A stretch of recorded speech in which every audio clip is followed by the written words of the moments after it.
UFC Paris. These are the full card predictions and the betting breakdown. I'm looking forward to talking about each of the matchups on this card. So make sure you guys smash that like button. If you're new to the channel, subscribe, turn the post notifications on, and make sure you share the video too. And also note, I'll be live for the entire card. Fight Companion, 12 p.m. Eastern time, afternoon card in Paris. Pretty damn excited. Let's get into the first fight of the night. The ladies going after it. It's Shauna Bannon versus Sam Hughes. I'm picking Sam Hughes. I think this should be a bit of a no-brainer, but I want to note something. In the UFC, Sam Hughes, never been a favorite. Always considered a pretty live underdog to win, and she's won a lot as a dog. Her past two fights, she's won dog money. Now, as a big favorite against Shauna Bannon, kind of like a frauded prospect. I don't want to say she's a complete fraud. She's got a 7-1 record, but let's keep it real. Elise Ardoyan could have got that decision. She got dropped by Puja Tomar, ended up pulling off the Hail Mary submission, and I got nothing but respect for her finding a way to get that done. But at the end of the day, skill set wise, Sam Hughes, red zone in the close range, advantage. Boxing in close is better. I think she has cleaner punches, a little bit more power, and clinch factor. I think she's able to out-grapple Bannon inside of the clinch. And on the ground, I favor Sam Hughes' wrestling and top pressure and physicality over the side of Shauna Bannon. Now, I will give credit. Bannon comes from a base of kickboxing, and like she has pretty good kicks from the outside, and she moves at a quick and efficient rate, kind of like the hands-low kickboxing style with a lot of bounce from distance. A bit of that, point fighting karate style flow to it. Not like I'm saying she's Michael Venom Page or Wonder Boy, but there's a little tad bit of that, a little mix in. Whereas Sam Hughes, quality kickboxing game, can attack the legs fairly well, and then likes to bring pressure. Unless Shauna Bannon is able to stick and move for 3 rounds, eventually this fight's going to get dirty.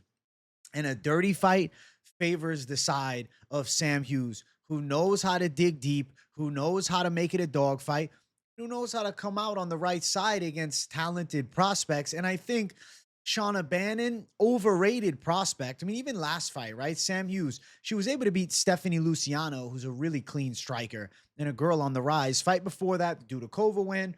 Then you can see a loss to Harigi, but I think Harigi is more accurate, and I say more well-versed in the stand-up than Shauna Bannon. Even though Harigi's kind of got checked a few times, then that win over Jacqueline Amorim, she had to dig deep. She was nearly submitted in round number 1, dominated in the first, then comes back and pulls through. I just don't think a comeback win against Puja Tomar, a split decision with Ardoyan, which she easily could have lost, and then the decision lost to Bruna Brazil in her debut.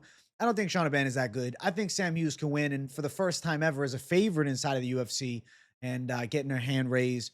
Probably a gritty, hard-fought decision.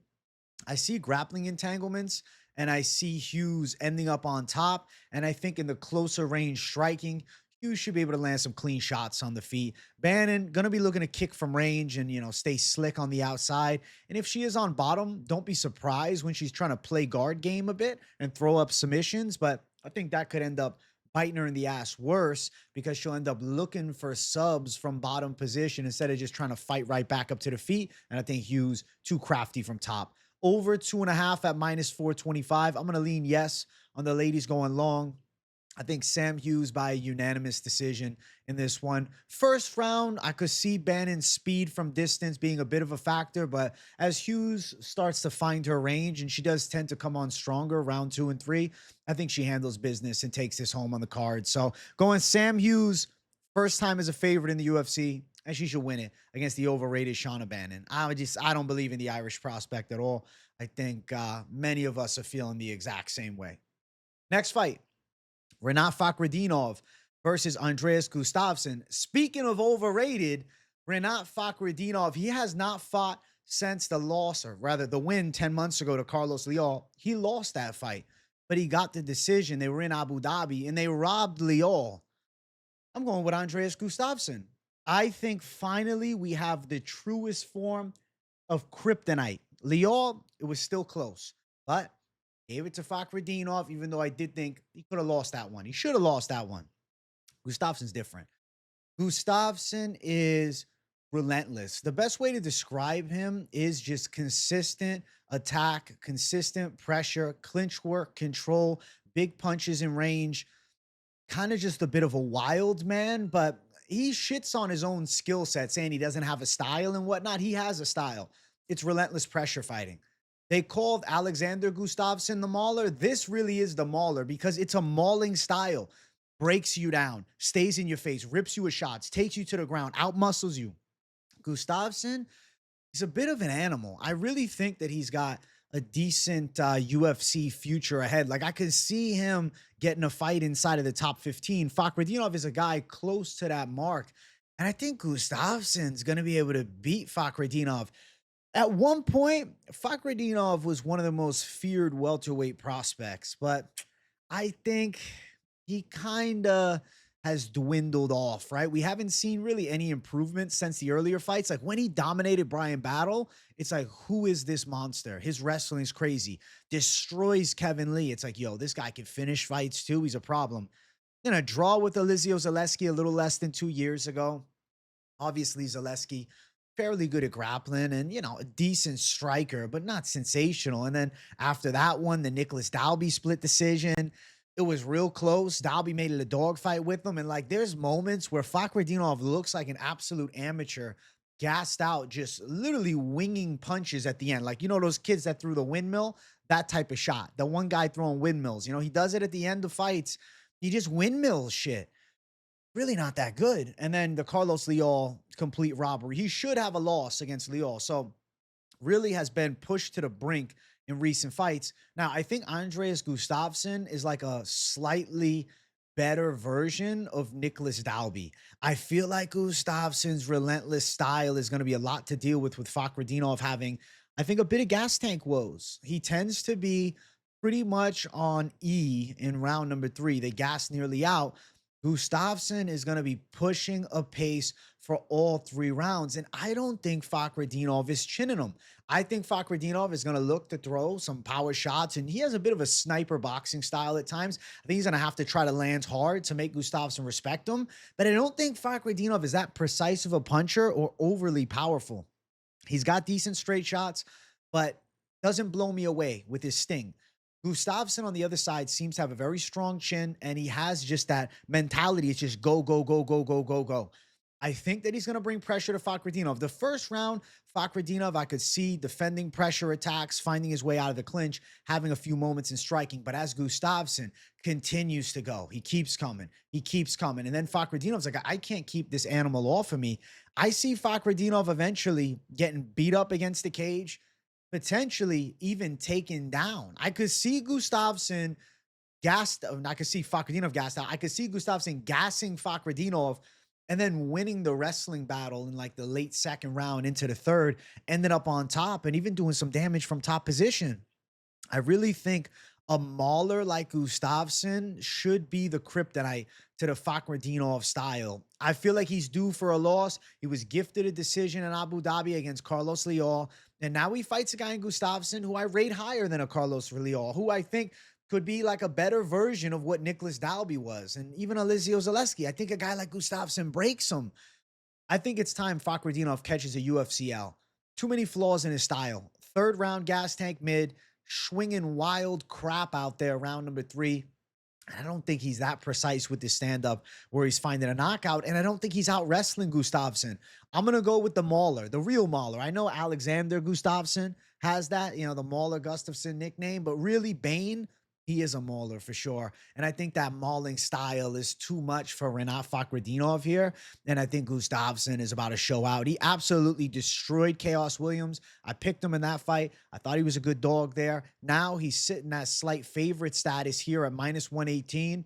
I think he's live to win. A guy like him is like a horse that you back in the race that's just not going to stop, you know? And I don't think Fakhretdinov can keep a pace up for 3 rounds. He will really have to catch Gustafsson with something big and then maybe even finish him by, you know, a club and sub or a knockout, as opposed to like if Gustafsson is just pressing all night, I don't think Fakhretdinov can outpoint him. And I don't think he's winning a robbery here. I think it's due loss for Fakhretdinov coming. I'm going with Gustafsson. He's -118. I think they probably lean over 2.5, which is minus 150. But we haven't seen for sure if Fakhretdinov can deal with the physicality of a Gustafsson. I respect Fakhretdinov's ability. He's not bad. It's just he's overrated, you know? Being undefeated in the UFC, there's like an aura that comes with that. I think that Gustafsson does a bit more throughout the fight. I think Gustafsson backs him up. I think he outworks him. I think Gustafsson takes it home on the cards. I think Fakhretdinov survives, but I could see it 29-28 Gustafsson, maybe even 30-27. I'm really curious to see how Fakhretdinov deals with a guy in Gustafsson who I think exceeds his physicality, but on top of that has real good cardio and just a relentless attack. That to me seems kind of like a recipe for disaster for Fakhretdinov. So Gustafsson, the pick in this one, I'm feeling pretty good about it. I'm actually really excited for this fight. That's a banger on this card.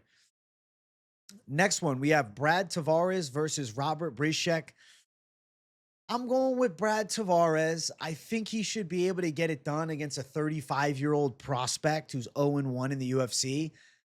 Let's be honest, like Bryczek's debut, he had a lot of hype coming into the UFC on a sick knockout streak, had, the Polish power on his side, talking about it pre-fight. He's going to bring that legendary Polish power.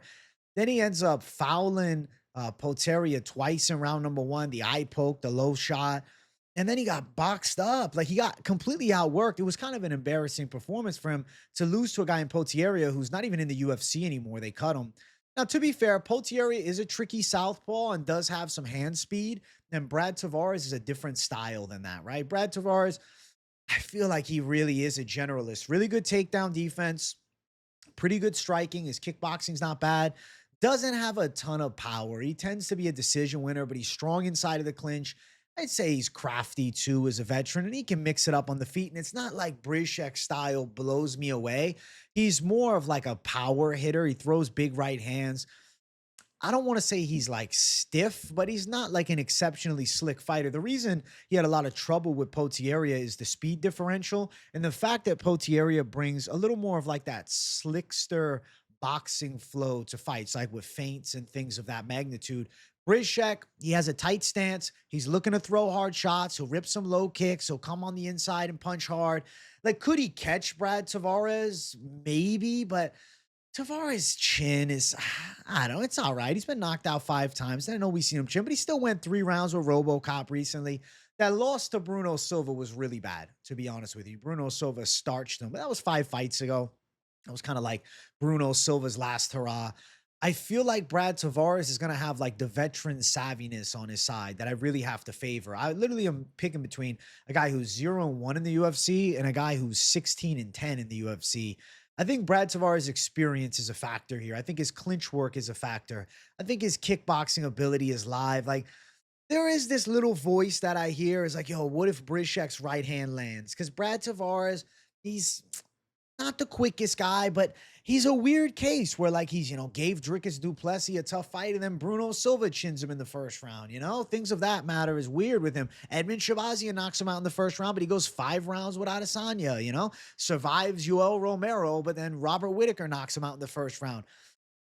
It's like if Bryczek connects clean, yes, I think you can knock him out. I don't think this is like a complete and utter mismatch where like Tavares is going to style on him and just piece him up for 3 rounds or maybe knock him out in the first. Not really. I see competitive striking. I could see Bryczek getting caught with some shots on the inside. I could see some clinch work between the two. I could see kind of like a bit of a technical striking chess match even between the two of them. I just feel like UFC experience is a big factor here. I'm going to favor Brad Tavares. Bryczek's been out for a year and a half, coming off the injury woes, coming off a big upset loss against Poteria.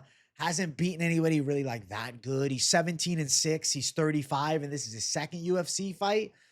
That, to me, doesn't scream beating Brad Tavares. I'm going to favor the side of Tavares to win. I mean, even, against Jun Young Park, he lost the split decision, and Park's quite good, and he made that competitive. I'm going to go with Brad. I think he can get it on the scorecards. Bryczek, if he's to win, I feel like it would have to be a knockout. He'd catch Brad with something big, especially earlier in the fight. But I think Brad can still eat a good punch. I don't think Bryczek has like earth-shattering power, you know? He's a plus 182 dog, minus 212 for Tavares. I think this fight could end up going all three. It's about if, Tavares gets caught with something weird, maybe he goes out. Because we've seen the chin test. Half of his losses are knockout losses. Minus 190 for the over. I do lean yes on the over. I think Tavares mixes it up with kickboxing, a little clinch work. And you look at Bryczek's game, like, he is known as a power hitter. 11 wins by knockout. But, like, you have to also look at who are the guys he's chinning, okay? None of these guys that you see in front of me scream, yo, that's a problem. Oh my God, we have to worry. It just doesn't to me. It's just his whole career. I mean, okay, he lost to C by decision. That's a big fight years ago. Kalik, is that Kalik Brito or Kike Brito? I think it's a different Brito. No. It's just him. It's the guy from Contender Series that fought against Oban. Yeah, it is him. He got knocked out in the first round by Brito. I don't think Bryczek is all that. I feel like he's got decent boxing, and if he lands hard, he could win. He didn't show like a level up in the debut against Potieria. Instead, he got fraud checked. And I just can't pick a guy that loses to Potieria in a debut, hasn't fought since then, is 35, and he's fighting like a staple gatekeeper of the UFC middleweight division. I'm going to say Brad Tavares on the judges' scorecards should find it. Now, if you're going to bet Bryczek, maybe you're betting him by knockout. He does have 11 KOs, and Tavares been knocked out 5 times. It's not insane to say, yo, I think Bryczek could catch him. But could I do that as my official prediction for the fight? No. I think more times than not, right? They fight. Tavares, technically sound, finds a way to get it on the cards. Outworks him. I'll go Tavares to win. Should be able to match the kickboxing and then exceed in the clinch. I'm going to favor his style. Let's keep running. Next fight on the card. We got Sam Patterson versus Trey Waters. This pick has me thinking a bit. I like Sam Patterson a lot, all right? If you guys didn't watch the channel before his last fight, he was my savage underdog lock. He was a plus, 270 dog against Danny Barlow, and I picked him there, and he came through beautifully. Now, he fights Trey Waters, which is interesting for me to make a prediction on because this is a guy that exceeds him in height. Sam Patterson is normally the taller guy, 6'5" to 6'3". I'm going to go with the safer pick of Sam Patterson, but I do think that Trey Waters' boxing is interesting here. Sam Patterson caught Barlow and put him out. It was quick, but he was backing up a lot in that fight, and Trey Waters can sting some punch combinations together. Now, I haven't been blown away by his UFC performances, to be fair. Win against Billy Goff. Honestly, that was close as hell. That was a year and 3 months ago. It could have gone either way. Fight before that, he beat Josh Quinlan. Josh Quinlan is really not good, but he's not finishing these guys either. Outside the UFC, okay, he's getting knockouts. But getting knockouts outside the UFC is a lot harder than in. And Sam Patterson, I mean, you got to respect the streak right now.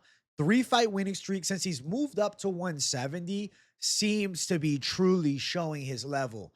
Capable kickboxing skill set, absolutely nasty with his submission game. And like I said, against Danny Barlow, though, he showed some sting in his hands, absolutely rocking him with one shot and then finishing him in the first round. It was a violent KO. Trey Waters does have a bit more style with the boxing from the outside, but he's not incredibly slick. Honestly, Trey Waters is comparable to like a Sean Woodson, but I don't think he's as precise with his punch combinations in boxing. I think that Sam Patterson is going to have the edge on Trey Waters if this fight hits the ground. In the boxing realm, Trey Waters can mix it up. And I could see Waters landing some straights on Patterson. And we always have to keep in the back of our mind, does Sam Patterson actually have a good chin? You know, Ashmoose knocked him out violently. Now, of course, that fight was at 155. Sam Patterson should have never, ever been fighting at 155 pounds. But at the end of the day, he still got knocked the fuck out in that fight. So there's like that slight worry of the what if factor. What if he gets caught? What if Trey Waters puts together a combination and then Sam Patterson ends up folding over and dropping? But then there's the flip side of the entire game. Sam Patterson has shown pretty strong jiu-jitsu, decent takedown arsenal too, and is a sound kickboxer with some power in his own right. And it's not like Trey Waters is coming off knockouts. Now, if he would have knocked out Billy Ray Goff and Josh Quinlan, and he would have shown real shots of power and real moments of wow in those fights, I might be looking at it different. But I'm thinking to myself, if you're going Trey Waters, I'm relying on the chance that he catches Sam Patterson. When I know Patterson can kickbox, he's sound. Defensively, he's not inept. He's got a capable, block parry slip game. And he has pretty good low kicks. He has pretty good shots of his own.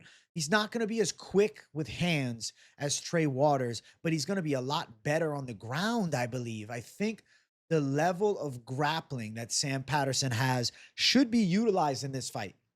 Now, it's an interesting argument, right? Because neither one of these guys are like that used to having opposition that, has the height on them or, similar height. But Sam Patterson fought Danny Borralho, who had really long reach. I think he had a 79-inch reach, longer reach than the side of Patterson. Trey Waters, 77-inch reach. Yeah, he's 2 inches taller.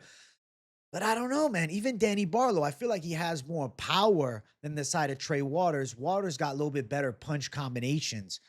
I think if Patterson fights this smart using his grappling, the Brazilian Jiu-Jitsu black belt should come in handy. I think you could get Waters to the ground. I think you could end up subbing him.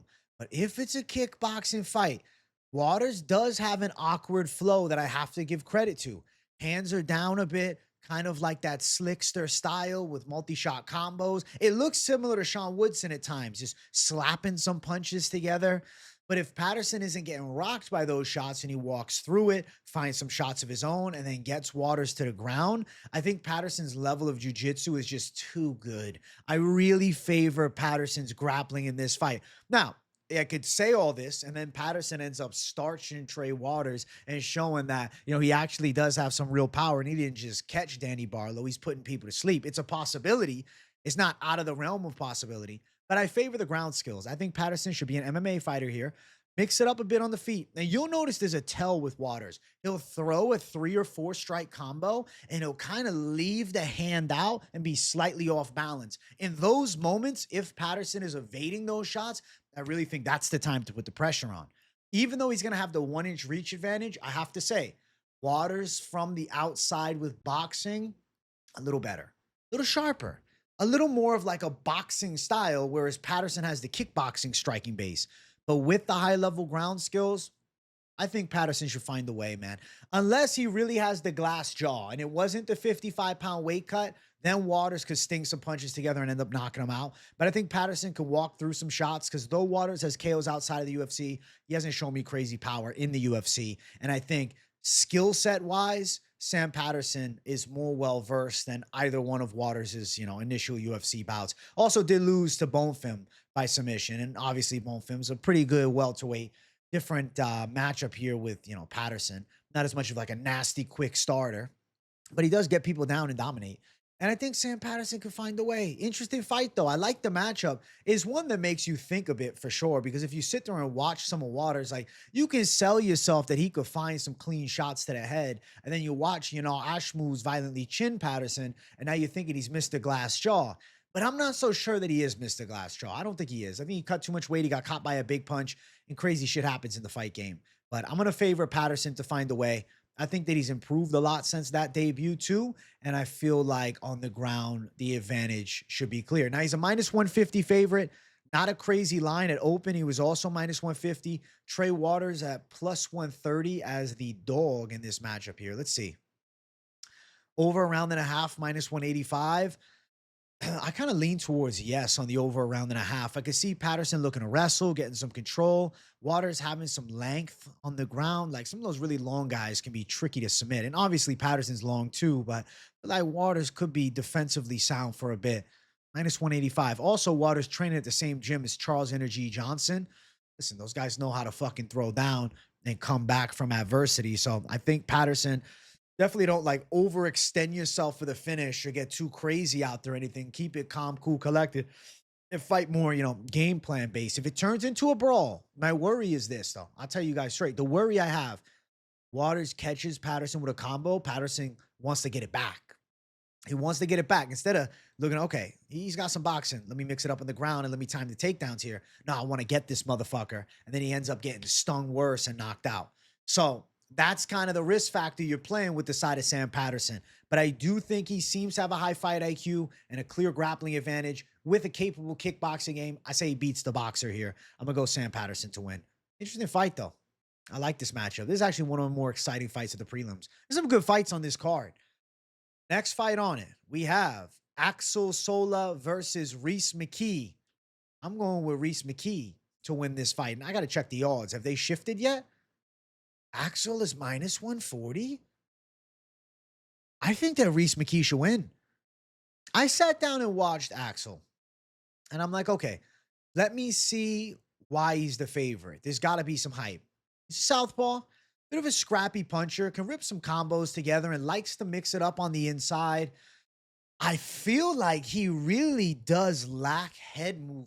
Like, I feel like he's available to be hit with straight shots, but he's a good dirty boxer, right? In that close range, mixing it up in the clinch and just nasty punches in the red zone. I think he's a little bit dangerous. Has good elbows on the inside. And honestly, he doesn't have a bad jab from the mid-range either. Like, he's not an awful striker. And on the ground, he's capable to mix in some takedowns, but he's fighting a long-time UFC vet who left the promotion and fucking tooth and nail fought his way back and is now coming off his first win. I think Rhys McKee is a good underdog in this spot. Rhys McKee is coming off a really impressive win over Daniel Frunza. Daniel Frunza is a powerful striker. Daniel Frunza is good, man. A win over Frunza is no joke. Frunza can crack, and Rhys McKee beat his ass and then got the stoppage from the fucking doctor side of things because he was piecing him up and this, the eyes destroy everything. He's destroyed. I feel like Rhys McKee can get Axel in this fight. He's a freaking lightweight, taking this fight at welterweight. 10-0 record in one draw. Impressive. But when you look at level of opposition, it's like, okay, 16-7, 12-5, 5-0, draw with a 15-3. It's like he's fighting Aries. Aries is a good league for, up-and-coming talent. But I don't know, man. Rhys McKee has got this tricky X factor to his game. He's actually, like, deceptively powerful. He's got long reach, 78 inches. Pretty good with his straight shots. Has nice timing, has a size advantage, is capable on the ground, got a lot of UFC experience. Yeah, he's got losses, but like, really look, a split decision to Chidi Bang Bang. Chidi's a good kickboxer. Ange Lusa decision, but he still fought hard in that fight and dug deep, and he gave Lusa some trouble, man. I think Rhys McKee is live. I think Sola, your boy Sosa over here. I think Sola's in for a little too much. Like, he's from France, so he's getting the shot.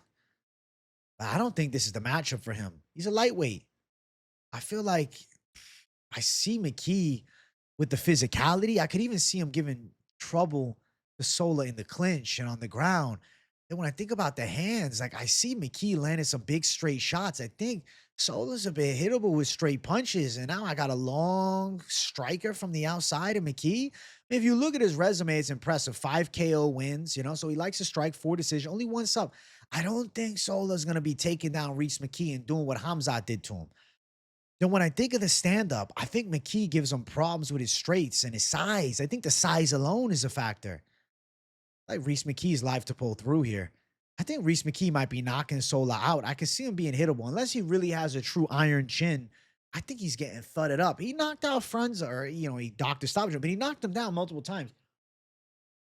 I feel like Frunza's a little bit more of an explosive striker than Sola. I'm not sold on Sola at all. We'll see what he can do inside of the UFC. I mean, listen, you got to respect the amateur resume, did the IMAFs, got a fuckload of fights, but at the end of it all, that amateur shit, I'm sorry, but like, I don't think it really, really matters. Okay? That's what I'm going to tell you straight. Like, we saw with Biesinger Sasuke dude he was fighting. I can't remember the redhead Dagestan, Murza Tala. He had been an IMAF fighter. He'd done really well in the amateurs. And then look what happened in the pro level. I think Rhys McKee probably pulls through in this one. I'm not sold on Axel Sola. I think for a debut, talk about a testy matchup. A debut in your home country, but against a guy from Ireland. It's not like, we're flying him from all the way across the world and he's stepping on short notice. I think that Rhys McKee is going to be at home in France. All right. I think he's going to be comfortable out there. And I think he can win on enemy territory. I'm going to go with Rhys McKee to get the hand raised. And he's only 29, man. Rhys McKee's young. He's coming together. He's hitting his prime now. Sola, testy debut. Ain't doing him no favors in France. I think Rhys McKee's a good underdog. I'm surprised he's still the dog. He opened at plus 160. He's now plus 120. Sola is minus 140. I like McKee. I'm going underdog McKee. I think he can find some shots, man. I think Sola's hittable. Unless Sola really develops some slickness to his game and then catches McKee with some big shots over the top and has some immense physicality and has some real, like, underrated strength that I'm not seeing, McKee might be knocking him out. Under is plus 145. I like McKee money line because he could win the fight by a decision. McKee worked his ass off to get back to the UFC, man. 3 straight wins, lost to Losa, lost to Njokuani, beats Frunze impressively. I feel like this is a matchup that he could thrive in. I'm not sold on this kid. I'm not sold on this kid. Aries FCI, he had the lightweight belt. It's like we sometimes really fall into the trap of overly hyping prospects. But if you ain't found the UFC yet, especially if you're not fighting in like a top caliber, like, you know, competitor, not like PFL or one is a competitor, but you get where I'm coming from. I mean, look, even with Ryzen, right? You bring Asakura over. He looked terrible. 0-2. I'm going with Rhys McKee. I'm going with UFC experience. I'm going with the size advantage. I'm going with the Irishman. I think Rhys McKee is probably getting a TKO here or a knockout. I'm going to favor his style. I think he can beat Axel Sola. I think he can find some big straight shots on him. I think he can hurt him. I think he can put him away. If it has to be a decision, he can do that too. Rhys McKee can mix it up. He's got 3 submission wins. It ain't Hamzat on the other side. I'm going with McKee to get a finish. I'm going to call a knockout. Let's go. Rhys McKee. He's gotten better. I'm seeing his improvements over the years. I've watched him since the fucking debut versus now. I don't think Axel's ready for this, man. Big jump in comp. Next fight on the card, we have Marcin Tybura versus Ante Delija.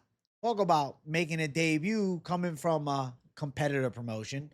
PFL 2022's champion, Ante Delija, fights against Marcin Tybura in a rematch. They actually fought prior to Tybura getting into the UFC.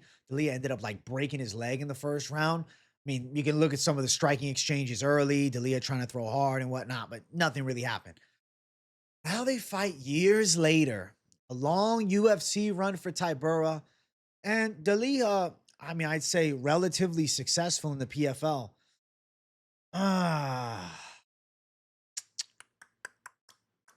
This pick is hard for me. I literally said to myself, you got to make a decision on the live. I have all the notes down, but I have like a little bit of apprehension because I watched Delija in the PFL. I remember when Kapoloza chinned him. I remember when he lost to Kapoloza by decision and he lost to Moldavsky badly. I went back and watched that too. And then he's coming off a big win over Jorgen De Castro, but De Castro quit. Marcin Tybura is a staple of the heavyweight division. I'm going to go with a UFC top 10 heavyweight to beat somebody coming from another promotion, especially a guy that it's not like he won. If he would have won the most recent PFL heavyweight tournament, I feel like I could make a little more of an argument, but I don't know with Delija, man. I really don't know where he's at. Valentin Moldavsky beat his ass, and I kind of feel like Valentin Moldavsky a bit overrated. He's not that good. I mean, like Ryan Bader tuned him up. He's taking L's. Lyndon Vassell got him. I feel like Marcin Tybura's UFC experience should be the difference maker. I don't think Delija on a debut, he's going to come in and just dominate Tybura. He's going to come in and just win this fight. He's going to take him down and beat him up. I mean, I guess Mick Parkin did have some success wrestling him. Mick Parkin dominated Tybura in round 2. I have to say, seeing Mick Parkin do that to Marcin Tybura in the second round, I started thinking, yo, is Tybura washed? But like, then he found a way to get the decision. I thought he could have lost that fight, to be fair. But again, even Mick Parkin, he was 10-0 coming into the fight. My God. Have I officially made a pick yet? I said Tybura, but now I'm sitting here and I'm thinking to myself, because Ante Delija does have a very relentless pressure game. Throws hard shots on the feet. Can wrestle pretty well. Delija's all right, man. Delija's all right. Aggressive striking with flurry and punches. I say he throws some solid right hands. Has a bit of power for sure. And I say he's got like a decent pressure wrestling attack too. And does have some smothering ground and pound. Is heavy on top. You look at the last 5, 4-1 in the last 5. And then like you dig beyond that. He won the freaking tournament in 2022. Then he beat Maurice Green on a decision. Moldavsky knocked him out. Then he destroys Jorgen De Castro. But it's like, all right, he beat Renan Ferreira in the first round by finish. That's kind of impressive. But then you don't finish Maurice Green. Like, I don't know. MMA math doesn't make no fucking sense. That's why I'm trying to do it. Beat Dennis Goldsov in 2021. Goldsov's good. I've picked against Tybura a lot. I picked against him against Spivak. I was right. I picked against him with Janiz. I was wrong. And then I picked against him, I believe, with Mick Parkin, and I was wrong, but I felt like I was robbed. Picked against him with Tuivasa, I was wrong. Obviously, I had Aspen all over him. This is a torturous pick for me. Torturous pick. As you guys are seeing a true self-deliberation on the show right now, because this was one of them that I'm like, I just have to start talking about it, and the answer's coming. And as I talk more about it, I start saying, Tybura's 39, though. Can box a little bit, but like Delija's definitely good.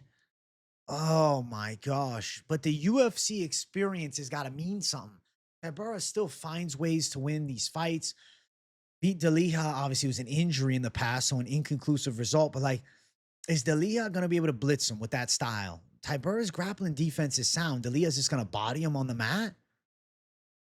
My question is this to myself. I'm really asking. You guys can answer it too if you're watching and you're kind of deliberating your own pick on this fight. Does Delija have the ability to take Marcin Tybura down?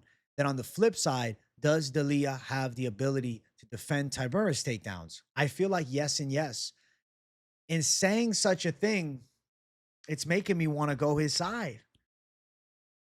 I might have to go Tybura or go against Tybura. I might have to pick against my initial pick. This could be red flag territory, guys. You know, when I do a deliberation on live and I go back and forth and I flip one side over the other, I could be wrong, but I tend to fade Marcin Tybura. And on and off, I'm like 50-50. Sometimes I'm hitting it, sometimes I'm not. I got robbed last time with Park, and I felt. Now I got Delija. I've seen his PFL run. I watched him back when he burst on the scene. I think that Delija is a strong wrestler. It's kind of like styles make the fights. Tybura doesn't have a lot of punching power. Tybura's not really a great boxer. Tybura has good jiu-jitsu and he's got some wrestling, but Delija can outwork him in the physicality. He's a bigger guy too at 6'5". I feel like it could be like the Mick Parkin fight all over again. I'm going to go towards Delija finding a way. Something's telling me Delija. Something's telling me upside on Delija, even though Moldavsky made him look like a bitch in that fight. Tybura doesn't have the finishing ability and the striking that a Moldavsky has. I'm going to go Ante Delija. Ignore the initial. The true breakdown. As I talk to you guys, I pushed it towards that side. And I have to go with my true heartfelt and logical lean as I talk about it. If I'm swayed, I'm swayed. I'm going to go with Delija to win. I knew that there was a chance I'd end up doing this on the show, but I was like, no, just talk about it, see what comes. Then it came Tybura, but when you really sit down and think about the matchup, Delija's wrestling is good. Delija's pressure is good. Delija can box a bit. Tybura not with a lot of power. Delija with 5-round cardio. We've seen him go long. A lot of the guys that Tybura beats, let's be honest, man, they don't have great cardio. They kind of wilt, right? Tai Tuivasa, bombs away and then fucking submit it on the ground. Going out to Janiz, shit, and just good at striking. Mick Parkin probably should have won on the scorecards. I'm going to say Ante Delija finds a way in a close one. I think he can do it. I don't know. I'm going to go. I do know. I'm going with the call that speaks to me as I'm talking about it. I'm going to go Delija to win a decision. I feel like he also has like vengeance on his mind. He wants the revenge. Tybura also 4 years older. Yeah, he's 3-2 in his last 5, but like, you know, the wins. Tuivasa is done with fighting. Joan Antoniz has no ground game. And Mick Parkin probably should have won the decision. Delija on the other side, you can say, oh, bro, but he lost to Moldavsky. Yeah, he got caught and beat, but he still won that tournament, man. He still beat Renan Ferreira. I feel like styles are everything. I'm going to favor the style of Ante Delija. I'm going to go Delija by a decision. I feel like the wrestling's a factor in this one. At the very least, the wrestling to stop the attack from Tybura. -120 for Delija, +100 Tybura. UFC needs new heavyweights, man. Especially with Tybura getting up there in age. Delija just replace his spot and become a similar result in the UFC. That's a success for them. Over is -110. Delija has a really aggressive style, but I'm assuming he's going to have a bit of added respect to Tybura since they fought before. And since Tybura's had this long UFC career. I don't know, like even in the kickboxing, if I saw like a patient Delija with striking, I think he can win that battle against Tybura. He's got more power than Tybura for sure. He might knock him out. I'm going Ante Delija. I'm going that side. The Delija side has spoke to me, chat. We're going with him. I think he finds it. Let's go. Debut? Fuck it, I'm picking a debuting guy. Fuck it. Next fight on the card, we have Oumar Sy versus Brennison Ribeiro. I'm going to go with Oumar Sy to win. I mean, this should be a dominant performance by Oumar Sy. Obviously, unfortunate fraud check last time against Alonzo Menafield. Yeah, that was bad. But to be, real, I mean, it's Brennison Ibero, though. Brennison Ibero, his biggest UFC wins, or his only UFC wins, really. Kyle Machado on a close decision, who got cut from UFC. He's on like a 3-fight knockout streak right now, though. So respect to Kyle. And then after that, he beat Dr. Nurgajai, who just got beat even more impressively against Uran Sadi Baldia this past weekend, or 2 weeks ago. I guess it was like a week ago, last weekend. The last UFC card. I think that Brennison Ibero has a bit of a dangerous striking game. He does have power with his straight shots, and like he's dangerous from the outside with explosiveness, and he does have heavy leg kicks. He's got a tricky style. I mean, I like the way he attacks calves. I like the way he explodes with punches, and he has some jiu-jitsu for sure, but Oumar Sy should be better than him. Oumar Sy is the better athlete. He's going to have the longer reach. He's the bigger man. I think he's going to be able to outwork Brennison Ibero in the aspect of physicality. I think Sy is able to win the grappling. I think Sy is able to get on top and beat him up. And even in the striking, I think Sy is okay on the feet with the range advantage. I'm hard-pressed to say that Brennison Ibero is catching Oumar Sy and putting him out. Like, Oumar Sy works a decent jab. He has an okay striking game. He's pretty athletic. He's kind of quick. The Alonzo Menafield fight was rough, but like Menafield's a UFC top 15 staple and has been for years. He beat Oumar Sy. He got him by a decision. Sy got checked. It was a bad fraud check because Sy was really supposed to rise up the ranks. Sy was really supposed to be that guy. I'm the number one dad, chat. Father in this damn channel.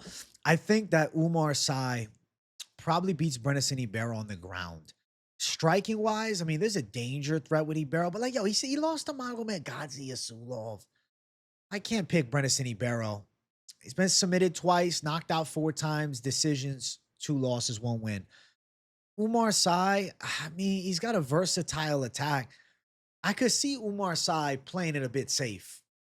Patiently kickboxing, finding his time into the takedown, getting on top, beating Ibero up a little bit from top position, just wearing on him and getting it on the cards. But I feel like if he pushed it, Oumar Sy could find the finish in this fight. I feel like in the 2nd or 3rd round, he could have Ribeiro slow down a bit, unload some shots against the cage, drag him down, beat him up from top position, take his back, and maybe even choke him out. I'm going to lean towards Oumar Sy on the ground. I'm going to say inside distance for Oumar Sy, 2nd or 3rd round. I don't think it's going to be like 1st round. I think he'll win the 1st round, but I think he'll be patient, especially coming off the loss. He's going to take his time. Listen, Ribeiro's got the chance of a lifetime. Fighting a top-rated French light heavyweight prospect, and he's a plus 330 dog in France. It's just probably not going to go down that way. I think Oumar Sy will be elevated by the French crowd. I think this is a winnable matchup, and I think it's a matchup that he can get the finish in. Over 1.5 minus 175. I lean towards yes, because I think Sy could take his time in this one. If you look at Sy's wins, he does have a lot of 1st-round wins, though, to be fair. I mean, of his finishes, right? Only one of them was a finish in the 2nd round. He's a finisher. I mean, 7 1st-round finishes. Brennison Ibero could get caught in something. I just think Sy dominates the fight and then wins. The over 1.5 is like a maybe. I feel like fight starts round 2, but it could be an earlier finish round number 2.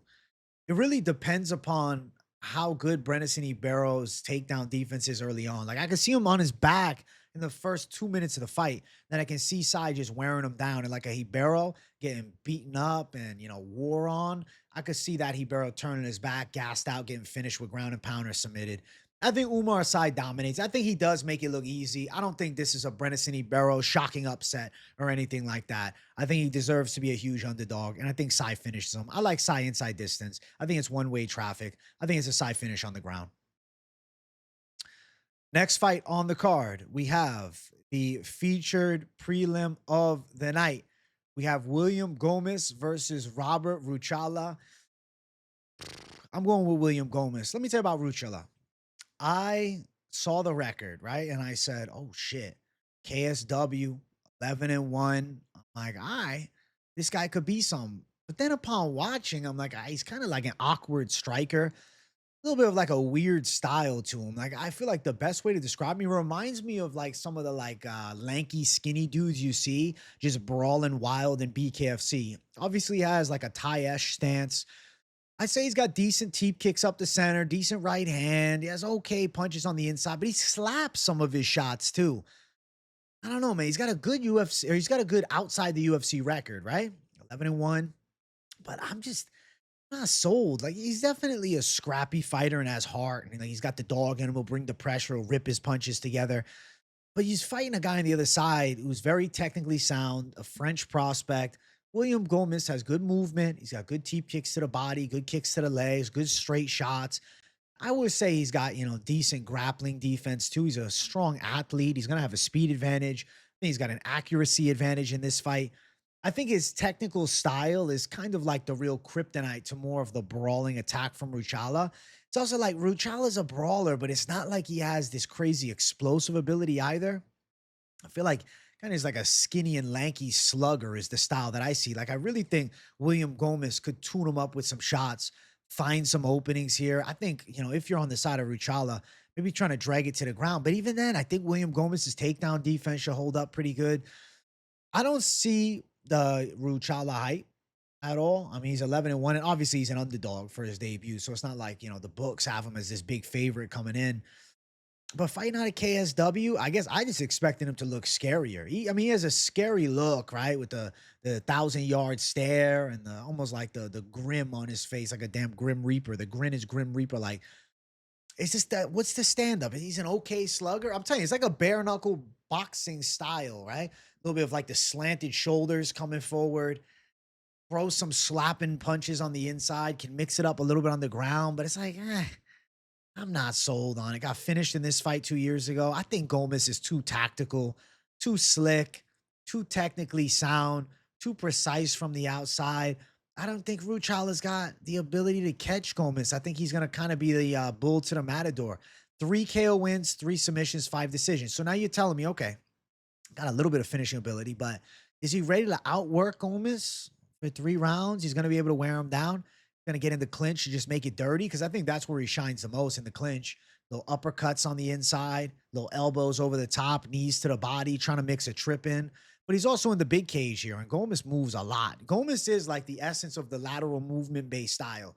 Picking his shots, staying on that freaking bicycle, staying away from you, picking at you, pop, pop, pop, bump, move, pop, pop, pop, bump, boom. I got to favor the side of Gomis's UFC experience. He lost last time to a very pressure-based hider and mill. And I think that it's a different matchup. Ruchała doesn't have that same insane pressure, I don't think. Like, he likes the pressure, but he doesn't have that same physicality. I don't think he has that same clinch control. I think he's chasing a bit here. I think Gomis is catching him. I think Gomis' technical striking carries in this one. I'm going to pick William Gomis. I think he gets it done by a typical Gomis decision fashion. A Gomis fight. At minus 225, he's the favorite. I agree with the odds. I think he should win here against Ruchała. Ruchała sitting at plus 190. We're going to see, man. Maybe this guy's a fucking zombie, right? Eats some bombs and just keeps coming and catches Gomis some crazy. I don't see, as I'm saying, I'm like, no, it's like a fairy tale. Over is minus 260. I think we're going distance. Anticipate a technical kickboxing match where William Gomis shows an edge in speed, an edge in accuracy, a simple edge in technicality. I think Ruchala's going to get a little wild. I think he'll miss with a lot of shots. I feel like he's going to try to pressure forward with the hands, but I think Gomis is going to be too fast for him. I'm not impressed, man. Ruchała did not blow me away. I was actually expecting more, because I remember the hype on the signing versus like the reality of what he's bringing to the table. I don't see it. I'm thinking William Gomis, unanimous decision. Should be able to be the matador here to the inept bull in Ruchała. Let's get to the next one. Main card opener. If you guys are watching and enjoying, make sure you guys smash that like button. And if you're new to the channel, make sure you subscribe it up. We got Patricio Pitbull versus Losene Keita. Listen, Keita has got a shit load of hype, okay? The striking game that he has is pretty impressive. I mean, he's a fast Muay Thai-esque kickboxer, good punch combinations, explosive and athletic. My God, it's fun to watch. I see why he's hyped up. He's got a lot of speed. But now he's fighting a guy in Patricio Pitbull who's been there, done that, and is a UFC veteran at this point. I'm going with Patricio Pitbull because I think with Keita, the ground game is more suspect than we know. Okay. It was, I believe, this fight against Bogdanovic where he's on his back. He's laid out on his back. It's like not even a fully closed half guard. If Bogdanovic had any skill, he could have passed him out and beat his ass. And now you give Keita Patricio Pitbull. Sure, in pure kickboxing, I think Keita's fast.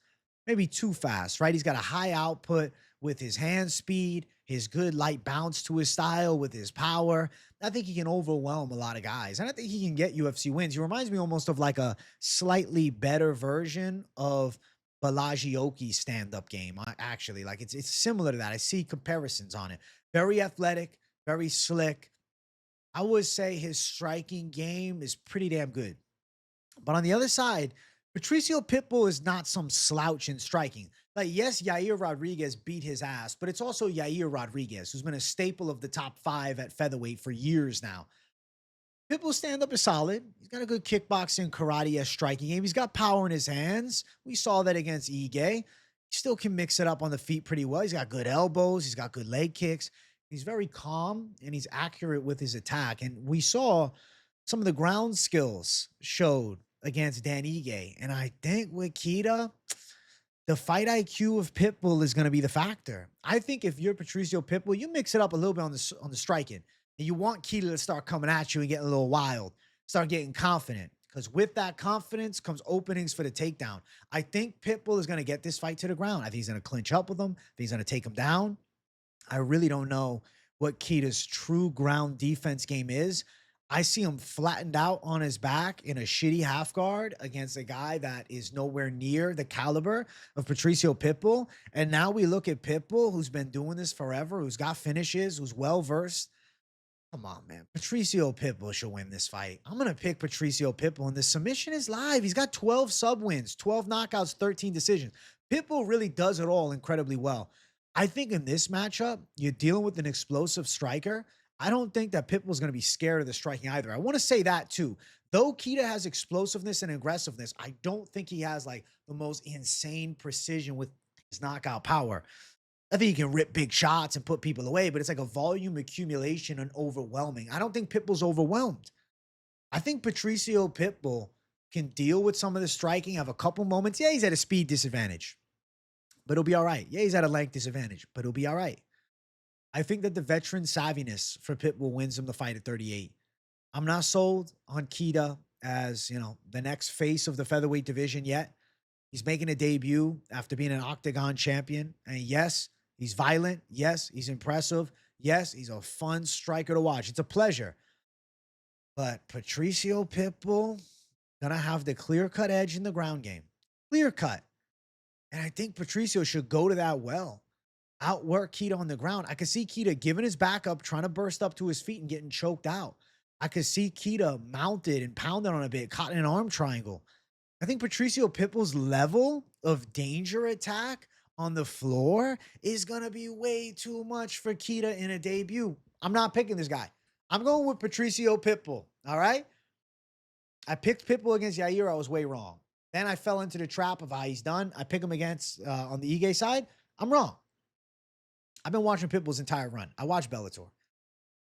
Patricio Pitbull is incredibly well-versed, and I think he can deal with the striking beast. I think he can contain the beast by doing what he does incredibly well, dominating on the ground. Patricio Pitbull's ground skills are very sound, and I think Patricio Pitbull's getting this fight to the ground, and I think he is live to win by submission. But if you're on the gambling side of the fight, you don't need to chase a sub.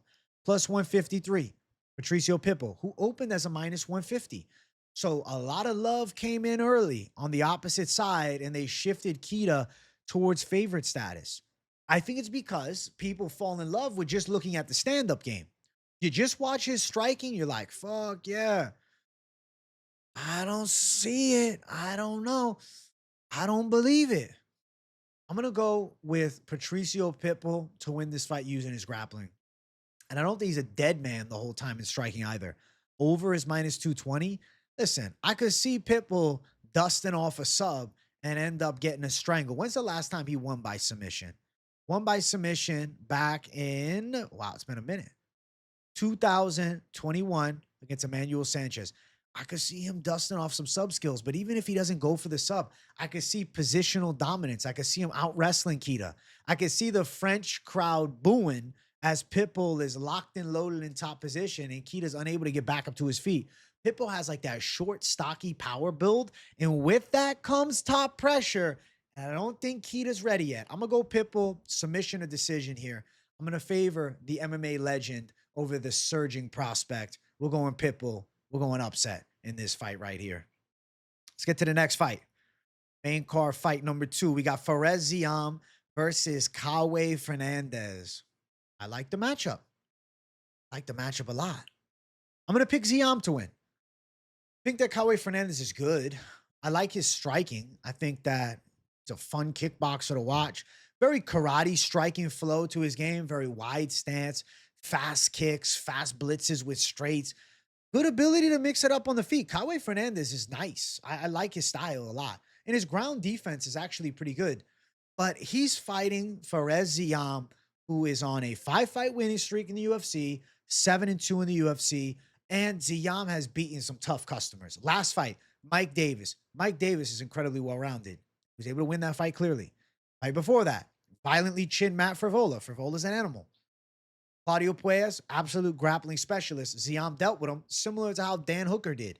Beat Jai Herbert, who's actually a good kickboxer, and then fraud checked McCall Figlock 3 years ago in Figlock's UFC debut before we realized he wasn't good. Kauê Fernandes, I think, is in one of those matchups where he's dealing with somebody just too refined at the UFC level. Striking wise, Ziam's a legit kickboxer.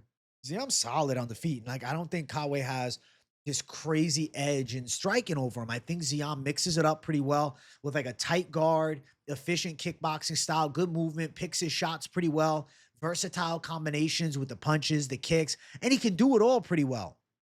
He has good takedown defense too, but also got some wrestling. I could see with the striking ability, Ziam mixing in some takedowns. Now, to be fair, Kauê Fernandes has pretty decent takedown defense, but struggled a bit with Jacasey, and obviously Mark Jacasey, not in the UFC anymore, but at one point was like a crazy hyped up prospect that just absolutely underdelivered. But at the end of the day, I take things away and think, okay, but Jacasey can't kickbox at a technical rate like Ziam, and I could see Ziam timing these takedowns on Kauê, controlling him from top position, and then mixing it up fine on the feet. He got a sick knockout of Muhammad Yahya, but Muhammad Yahya is not good, and he beat Garam Kutateladze. Garam turned out to be one of the more overrated fighters probably in the past 10 years. I mean, he came in with insane height, and then look where he ended up. He got cut. Ziam's too crafty. UFC experience and being 2 years younger and showing consistent improvement, a well-rounded MMA game. I think Ziam is a problem for Kauê Fernandes. And I think Ziam's taking home the win. I could see a unanimous decision here. On the side of Kauê, both his losses are also decisions. Also lost to Sardinia back in 2021. I feel like decision. I think Ziam could land some takedowns, could mix it up a bit in the striking. I don't think he's getting knocked out. I think the striking's interesting. I think there'll be some moments for Kauê. Like, I could see Kauê winning a round, but I think he loses the fight. I'm going to go for Ziam in the judges' scorecards. A little more well-versed, a little craftier. He's a minus 330 favorite with Kauê sitting at plus 270. Let's see, what's the over?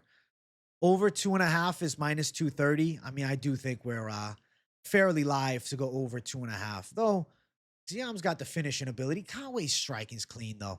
Like, I think Kauê can avoid some of the big shots, and then, you know, he'll lose some striking exchanges, but will come back with shots of his own.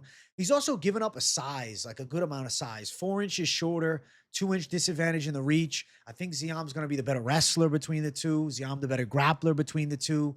Ziam, the surging prospect. I have to favor his side. Momentum's crazy on his side right now, and I'm going with the 7-2 UFC prospect, who I think is poised to make a run into the top 15. That's where it seems like we're going with Ziam. I'm going to pick him to beat Kauê in this one. I like Ziam, especially the ground game. Sub would be an interesting call, but impossible either. Next fight on the card, we have Modestas Bukauskas versus Paul Craig. I'm going to go with Modestas Bukauskas to beat Paul Craig. You know, maybe some Paul Craig fans are riding high off of his no contest with Bellato where he threw the up kick, it lightly touched, then Bellato pretended to be knocked out. That was an absolute disgrace. But now you give him actually a harder fight. Like Bellato is a sloppy brawler who's got, size, but like not that much else. Now they give him a refined Modestas Bukauskas. I mean, look at Bukauskas' new UFC run he's been on. 3-fight winning streak, submission of Marcin Prachnio. Did get rocked with a head kick in that fight, but still found the submission there. Rafael Sequeira absolutely killed him in that fight. And then Cutelaba ends up winning a competitive decision. And Cutelaba is a beastly pressure fighter. And I respect Bukauskas' striking game. He's a strong striker. Boxing's pretty good. He picks his shots pretty well. He's got actually pretty good hooks on the inside. So he's a clean puncher with like pretty legitimate pop in his hands. And also, I would say Bukauskas, an element of his game that's underrated is his athleticism and footwork. I've seen him do backflips and shit. He's a good athlete.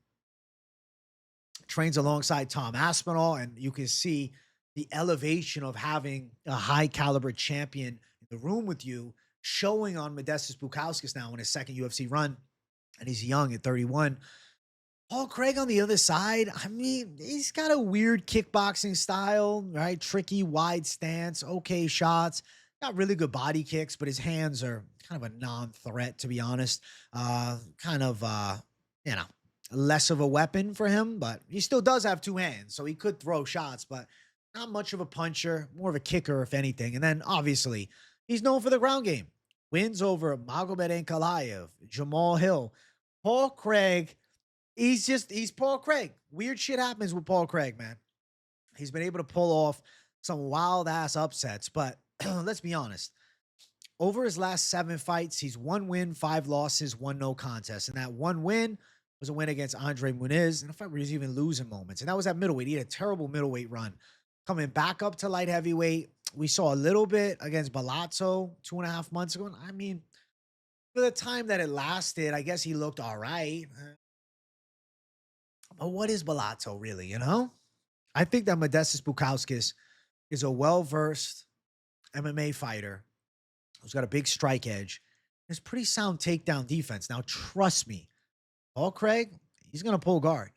He's going to pull guard. Paul Craig loves pulling guard.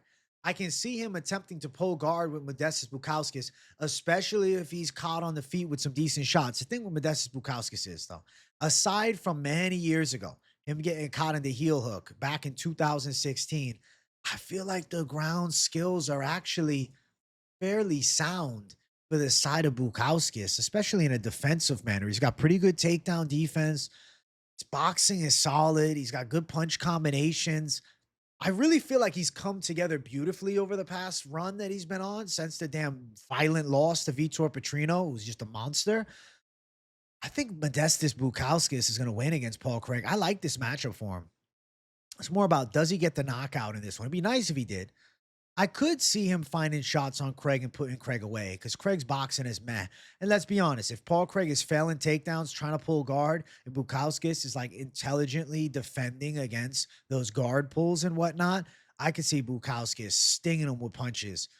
But on the flip side of that, it's like Paul Craig does find weird ways to survive.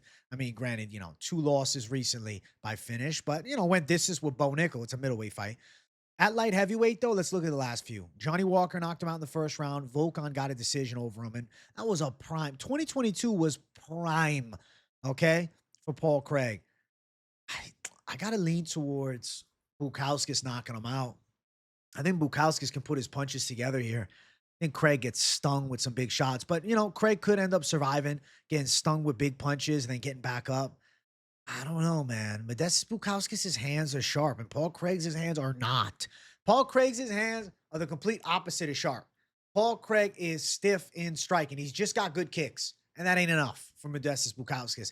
I like Bukauskas. I'll be honest, man. I've become a big fan of Bukauskas. Got his knee snapped backwards by a nasty stomp to the knee, the oblique kick by Khalil Roundtree. Left the UFC, fought his way back. Been pretty damn good on the comeback. 3-fight winning streak and getting better each time and only 31. I'm going to go Modestas Bukauskas to win this thing. I think he gets it done. I'm going to say KO. I think he puts Paul Craig away. I think he lands some clean shots on him.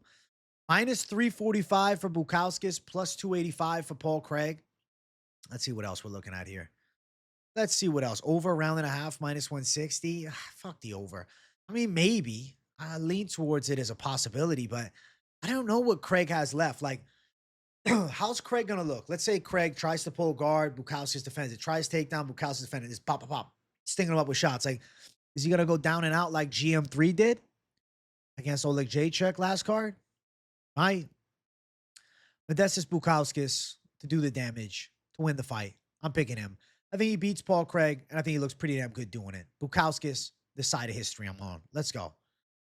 Let's keep running. Next fight, featured fight of the night. We got Borralho Oki versus Mason Jones.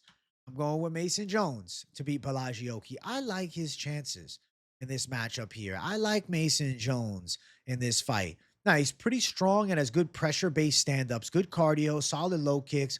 Honestly, heavy low kicks, I'll say. He can chop at the calves pretty damn well.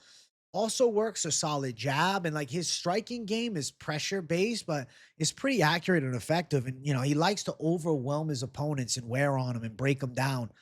But with the in the back pocket, deceptively strong and good wrestling.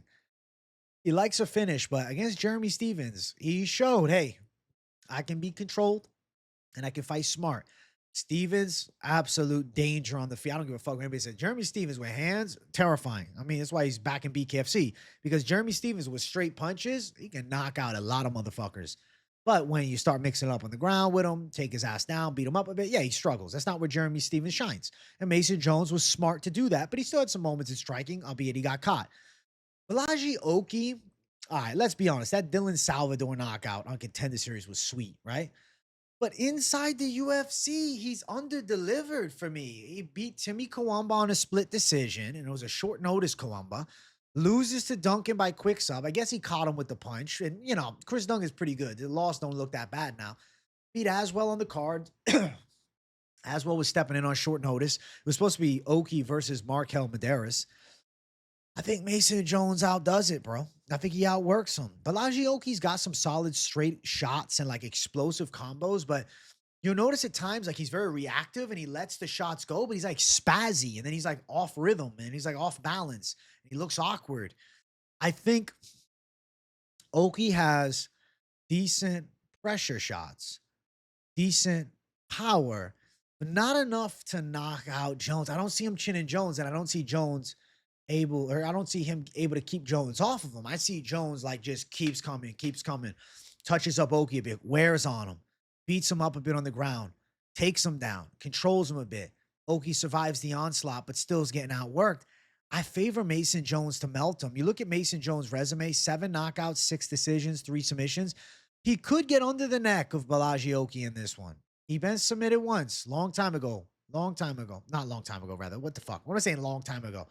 Guillotine choke versus Chris Duncan. Not a long time ago. Last year. I don't know why I'm scrolling down to his pro debut loss. I feel like Mason Jones could find the neck in this one, especially if a tired Borralho Oki in the 2nd or 3rd round. I think Oki's a great athlete, but red flags on his style. He's 10-2, 29, right? Jones only 30, but he's got now his 2nd UFC run that he's on. He's got a lot more fights, right? 6 more fights. Good level fights too. I think Mason Jones is just simply put more battle tested. And I'm going to say Mason Jones is able to beat Borralho Oki. I am feeling like he's live for the finish, especially in the 2nd or 3rd. I like Jones's chances. -160, Mason Jones the favorite. Oki sitting at +140. I got Mason Jones getting it done. Over 2.5, -145. Jones might find the sub in this one.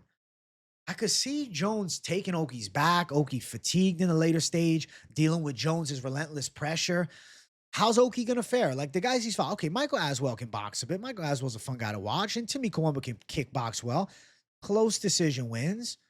Obviously, Chris Duncan with the quick sub. Now, he's fighting a problem in Mason Jones. A pressure fighter that is a well-versed MMA game, that has some dangerous striking, that has a good chin, that can out-wrestle him, that can out-muscle him. And I think can counter his wild shit with takedowns too. I'm going to say Mason Jones. I am leaning towards Jones submission. I'll say Jones sub, but like Jones, it could be a TKO. It could be a decision. It wouldn't blow my mind if we go 3. But I feel like Mason Jones surging up the ranks right now. More seasoned than Borralho Oki, right? When you look at the styles, Mason Jones just seems to be a lot more well-rounded. and well refined, whereas Oki has that explosive raw talent, but doesn't really have the accuracy to put it together. And I don't think he's knocking out Mason Jones. So I'm going with Mason Jones to get it done. I feel pretty good about this pick. Next fight, co-main event of the evening. Benoit Saint-Denis versus Mauricio Ruffy. I'm going with the side of Mauricio Ruffy. I think that Benoit Saint-Denis is a fun watch in France, but my God, this one here, I think he's running into trouble, man. Ruffy is the essence of a technical kickboxing maestro. He's a southpaw with very good precision on his shots, whether it's with the hands or with the legs. Coming off of a lifetime highlight reel knockout of Bobby Green in the last one, I feel like Mauricio Ruffy has nasty timing, okay? And Mauricio Ruffy, he beat Raymond Magomed Aliev, who's got, that good Dagestan pressure wrestling. He was able to finish him in that fight up in weight too to get his UFC spot. It's not like Ruffy was just gifted an easy fight on Contender. He was expected to lose that fight. And he was able to come back, dig deep, find the win against a guy in Magomed Aliev that was training with like Team Habib and shit. It was Islam's boy. Now, he's fighting the reckless pressure fighter, all right? The French Special Forces, essentially the French version of the Navy SEALs is what Saint-Denis is. He's a wild motherfucker. Benoit Saint-Denis is aggressive from the jump. He has dangerous attacks. He'll blitz you and throw bombs, and he wilts people with this pressure, but he doesn't move his head at all. He has no head movement. It's right on the center line there to be cracked. He can be a little bit sluggish on his feet, to be honest with you. Now, he does have a decent takedown game and strong control, and he has like a true will to win. Even in the doctor stoppage with Moicano, and I picked against him. I picked Moicano as a dog the last time. That was a Paris fight too. Even in that fight for Saint-Denis, he still wanted to go at the end. Obviously, the doctor had to step in. His face was destroyed. But there is the element of Saint-Denis does not give up on himself. He has a ton of heart. Now, Mauricio Ruffy on the opposite side has a ton of precision and a ton of skill. Slicker striker, more accurate striker, and I think well-versed defensively in the grappling. I feel like do not be swayed by the Hamaz Yantop fight, okay?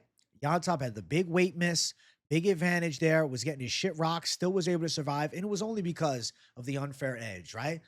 That was a bullshit fight. And still, Ruffy did big damage. And obviously, Yantop had a decent third round against a Ruffy that kind of blew his wad looking for the knockout.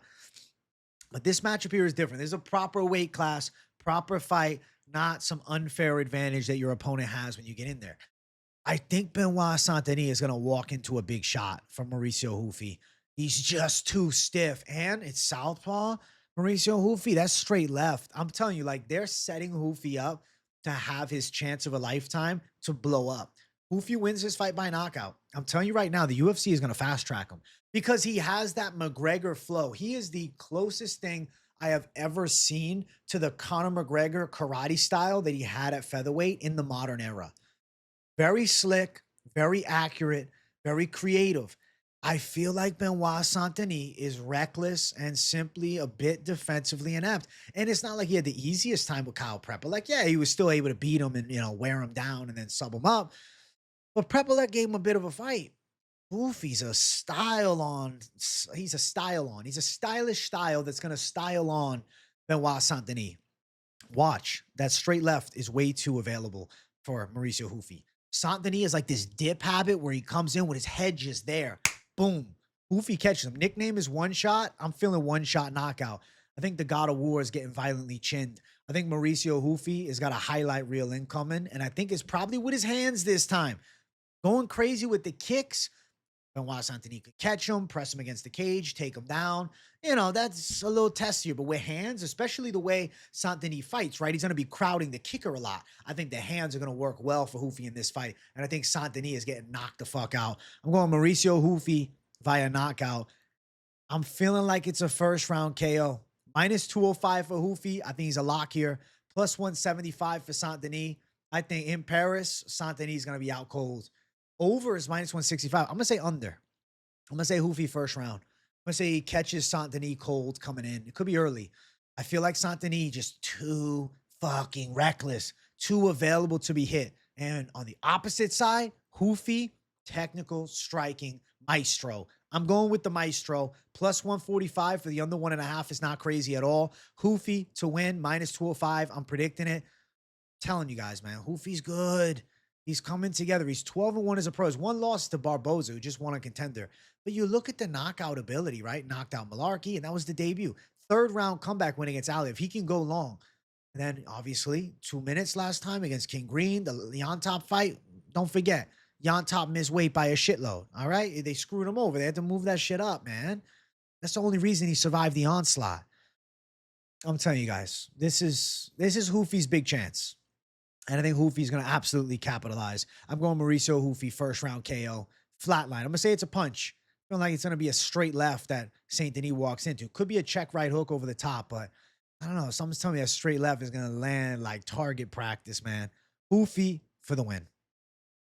Next fight, the main event. If you guys haven't yet, make sure you guys smash the like button. If you're new to the channel, subscribe it up. Absolutely incredible middleweight main event. Nasruddin Imavov versus Caio Borralho in what should be the #1 contender fight. The winner could easily be fighting Hamzat, albeit RDR. Fluffy. We'll see what happens. We'll talk about that later on. I'm picking the side of Nasruddin Imavov to beat Caio Borralho in this one. I gotta say, I'm watching Borralho, and I'm like, okay, he can mix it up fairly well in the striking. He's got a bit of a karate-esque strike and flow, decent punch combinations, decent jab, decent straight shots, moves pretty well, but his striking is not hyper elite, okay? And Imavov's striking, I believe, is elite striking. He knocked out Israel Adesanya. Come on, man. The most impressive win over Izzy, bar none, in MMA to date. And when you think about Imavov's hands, if you ever watch him hit pads with Freddie Roach, the guy looks terrifying. He's always just pads, bro. I think that Nasruddin Imavov is a striking problem for any middleweight in the world. He is incredibly technical. He's gotten better with time. He's 29 now. He's coming to his own. This is not the Imavov that had the no contest with Chris Curtis or beat Buckley by a decision or lost to Phil Hawes years ago. This is a Nasruddin Imavov that is on an absolute tear through the middleweight division and riding incredibly high with violent win over Israel Adesanya last time, okay? The boxing game, hardcore, okay? Top caliber. Strike combinations, nasty. Straight shots, nasty. Kicking game, very good. Teeps to the body. Range management, incredible. Nasruddin Imavov has a clear-cut striking edge over Caio Borralho. Now, Borralho has a southpaw stance, but I could see Imavov catching him with straight shots on the southpaw. Imavov underrated attack is actually his uppercut. Don't know for sure if he's landing that on Borralho, but with Borralho probably looking to close the gap a bit and maybe tie up with him, I could see that uppercut working. I like Imavov's precise punching and overall nasty kickboxing flow in the technical side, but also with precise power and a very high strike fight IQ. I would say very good takedown defense. I get it. Brendan Allen took him down in round 1. Okay. But then he defended pretty much every other fucking takedown.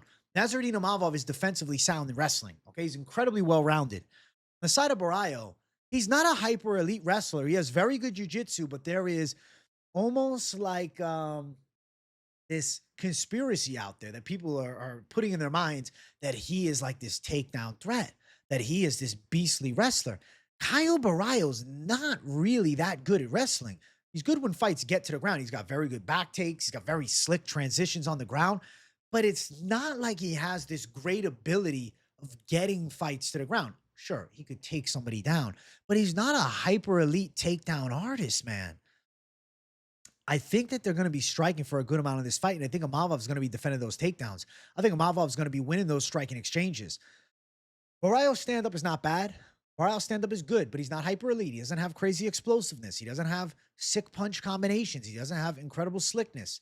He's good, but he's not like crazy fast twitch or crazy precise. Doesn't have any outstanding strike ability. Does have a pretty solid jab. Does have a good gas tank. But Imavov's going to be cleaner, slicker, and I think just better on the feet. And I'm assuming Imavov now is truly in this championship shape too. I don't think he's gassing out. I think Nasruddin Imavov is going to be able to outstrike Caio Borralho in this fight. I think he's going to be able to catch him with some clean shots. He's going to be able to move on him. I think he's going to be able to defend takedowns. I think he's going to be able to frustrate him in this fight.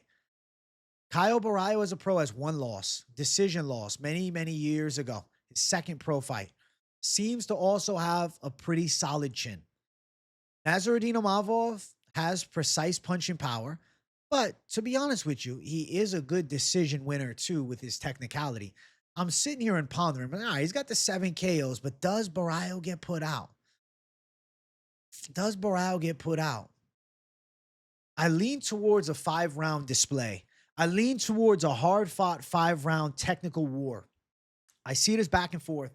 I see better moments for Imavov, slicker striking for Imavov, bigger shots landed by Imavov, but Borralho not giving up on himself, maybe even landing a couple of takedowns. But Imavov is going to have good ability to defend, good ability to get back up to his feet, and the distance management is going to make it very hard to get a hold of him, especially in the big cage. We were at the UFC Apex. You could argue, oh, maybe Borralho's clinch work, but in this big cage, you're going to have to really take a lot of steps, man, and cover a lot of ground, get a hold of Imavov. And I think Imavov just too slick and technically sound in striking. Borralho, he could get knocked out. It's just, he is in great physical condition. He is a top contender. He's surging up the ranks right now. He's 17-1. I can't go out and say for sure that I think Imavov is going to put him away. He could, but I respect Borralho's game. I think Borralho is quite a talent. I'm going to pick Nasruddin Imavov at home in France to win a hard-fought, technically sound, and impressive decision over the king of the fighting nerds and Caio Borralho. I'm going Imavov to win it, guys. He's sitting at +110 as an underdog. I think that's simply wrong. I don't think he should be the dog. I mean, look at his wins. He beat Adesanya, elite. He beat Brendan Allen, who was very good. And he beat Jared Cannonier before Borralho beat Cannonier a year ago. Right? Look, a year and 2 months ago, 11 months ago, 6. So what? 2 fights since Borralho's had the one, and it's a win over a legend in Israel Adesanya. I'm going with Imavov in this fight. I think he's a great underdog at +110. I'm picking him here. If you're on the betting side of things, you're live to cash. Over 4.5 -150. Fuck the over. I like Imavov to win straight money line +110 if you're on the gambling side. Now, does it go longer? I could see it going into the 5th and going to the final bell. Imavov could catch him with a big counter shot, but Borralho has pretty solid stand-up in his own right. I think he's definitely outmatched in the striking and gets outstruck over the course of the 5 rounds, but I think he can survive through it and have a couple moments for himself. But he's going to get stung. I think the chin should hold up with Borralho.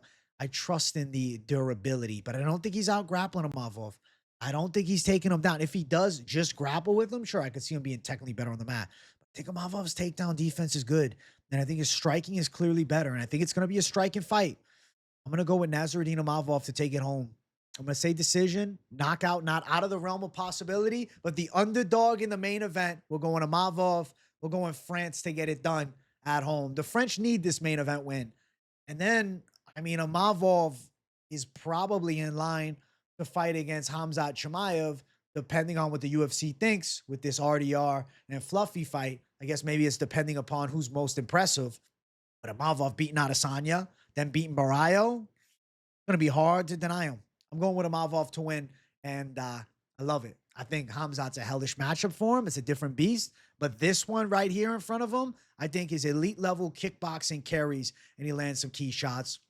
He should find good strikes on Caio Borralho. He should be able to open him up a bit, sting him up with some key combinations. Should be slicker on the feet, should be more well-versed, should be hard to track down, should be able to defend takedowns. And even in the clinch, he can have moments. And Imavov is strong, too.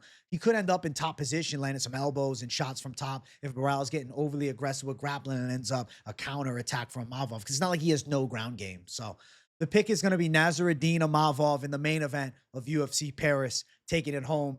Those are the predictions for UFC Paris. Damn, it feels good to be back with the breakdown show. I hope you guys enjoyed. Make sure you all smash that like button. If you're new to the channel, make sure you subscribe it up. Turn on the post notifications too, because you don't want to miss a video or a live stream. Keep it locked in with your boy all week. I'm bringing the thunder, guys. We're back. I can't wait for the fight companion. And if you really enjoyed the content, make sure you share the video too. Now, let me know in the comments what you thought of the predictions. Do you agree with me?